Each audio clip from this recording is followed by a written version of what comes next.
أعوذ بالله من الشيطان الرجيم. بسم الله الرحمن الرحيم. إن الذين آمنوا والذين هادوا والنصارى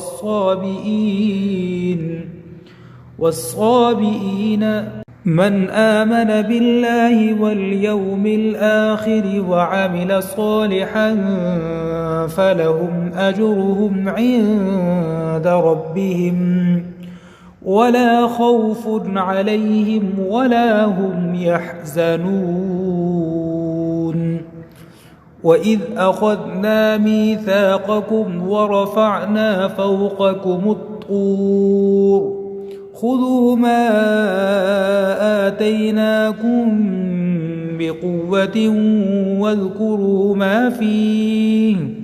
واذكروا ما فيه لعلكم تتقون. ثم توليتم من بعد ذلك فلولا فضل الله عليكم ورحمته لكنتم من الخاسرين. ولقد علمتم الذين اعتدوا منكم في السبت فقلنا لهم كونوا قردة خاسئين فجعلناها نكالا لما بين يديها وما خلفها وموعظة للمتقين. وإذ قال موسى لقومه إن الله يأمركم أن تذبحوا بقرة قالوا أتتخذنا هزوا قال أعوذ بالله أن أكون من الجاهلين.